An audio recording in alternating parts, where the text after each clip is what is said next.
हर हर महादेव, श्री शिवाय नमस्तुभ्यम।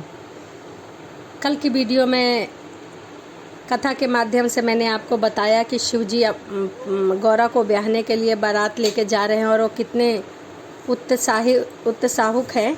तो चलिए आगे की कथा शुरू करते हैं। शिव महापुराण की कथा, अध्याय 40।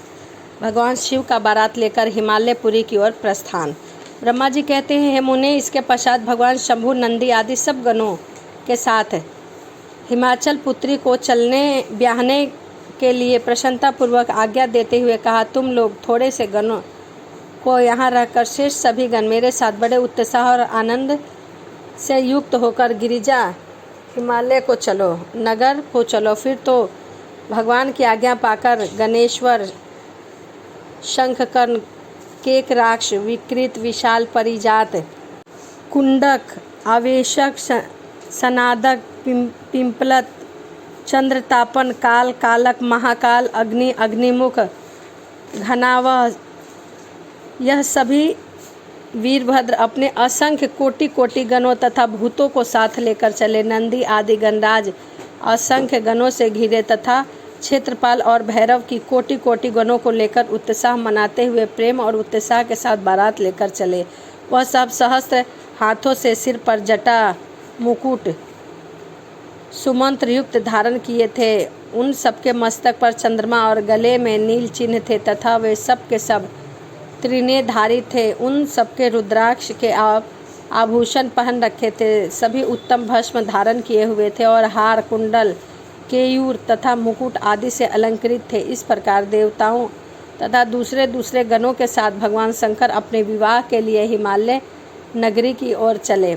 चंडी देवी रुद्र देव की बहन बनकर खूब उत्साह मनाती हुई बड़ी प्रसन्नता के साथ वहां आ पहुंची और वे शत्रुओं को अत्यंत भय देने वाली थी। उन्होंने सांपों के आभूषण से अपने को विभूषित कर रखा था तथा उनका वाहन प्रेत था। वे उसी पर आरूढ़ हो अपने माथे पर एक सोने का भरा हुआ कलश लिए चल रही थी। वह कलश महान प्रभापुंज से प्रकाशित हो रहा था। मुनि वहां करोड़ों दिव्य भूतगण शोभा पाते थे, जिनका रूप विकराल था। उनके रूप रंग भी अनेक प्रकार के थे। उस समय डमरुओं के डिम डिम से घोष से, भेरियों की गड़गड़ाहट से, शंखों के गंभीर नाद से तीनों लोक गूंज रहे थे।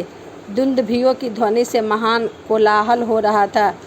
वह जगतों मंगल करता हुआ, अमंगल का नाश करता हुआ देवता लोग शिव के पीछे होकर बड़ी उत्सुकता के साथ बारात का अनुसरण करते। संपूर्ण सिद्ध और लोकपाल आदि भी देवताओं के साथ थे। देव मंडली के मध्य भाग में गरुड़ के आसन पर बैठकर लक्ष्मीपति भगवान विष्णु चल रहे थे। वे मुनि, उनके ऊपर महान छत्र तना हुआ था जो उनकी शोभा बढ़ाता था, उन पर चढ़ डुलाते जा रहे थे और वो अपने गणों से घिरे हुए थे। उनके शोभाशाली पार्षद उन्हें अपने ढंग से आभूषण आदि के द्वारा विभूषित किया तथा इसी से वे मूर्तिमान वेद, शास्त्र, पुराण, सनाकादि तथा प्रजापति पुत्री तथा अन्य परिजनों के साथ मार्ग में चलते हुए बड़ी शोभा पा रहे थे और शिव सेवा में तत्पर थे।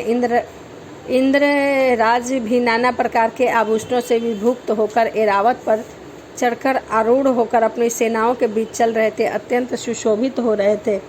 उस समय बारात के साथ यात्रा करते हुए बहुत से ऋषि मुनि थे जो तेज से प्रकाशित हो रहे थे। शिवजी का विवाह देखने के लिए बहुत उत्सुक थे। डाकनी, शाकनी, यातुधान, बेतान, बड़ा राक्षस, भूत, बेताल, पिशाच, प्रेत, प्रथम आदि नारद हाहाकार मचाए हुए गंधर्व तथा किन्नर भी बड़े हर्ष के साथ बाजा बजाते हुए चले जा रहे थे। संपूर्ण जग माताएं, सारी देव कन्याएं, गायत्री, सावित्री, लक्ष्मी और अन्य देव कन्याएं ये तथा दूसरी देव पालियां जो संपूर्ण जगत की माताएं हैं, शंकर जी का विवाह है यह सोचकर बड़ी प्रसन्नता के साथ विवाह में सम्मिलित होने के लिए गई। वेद, शास्त्र, सिद्ध और महर्षियों द्वारा जो साक्षात धर्म का स्वरूप कहा गया है, जिसकी अनगिनत शुद्ध समान उज्ज्वल है, वह स्वर्ग सुंदर वृषभ भगवान शिव का वाहन है। धर्मवत्सल महादेव जी उस वृक्ष पर आरूढ़ होकर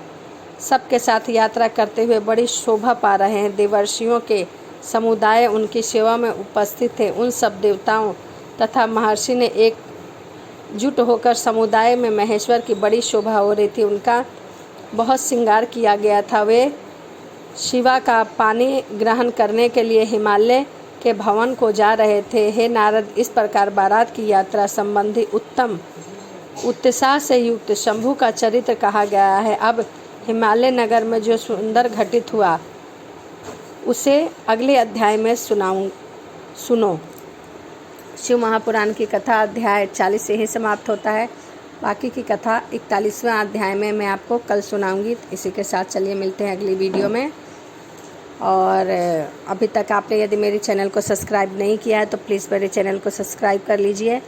उस पर भक्ति से रिलेटेड आपको लगभग सभी वीडियो मिलेंगी, और जो नहीं है उसके लिए आप कमेंट के माध्यम से मुझसे पूछ सकते हैं, और मेरी वीडियो को लाइक शेयर ज़रूर करिए। तो चलिए मिलते हैं अगली वीडियो में। हर हर महादेव, जय शिव शंभू।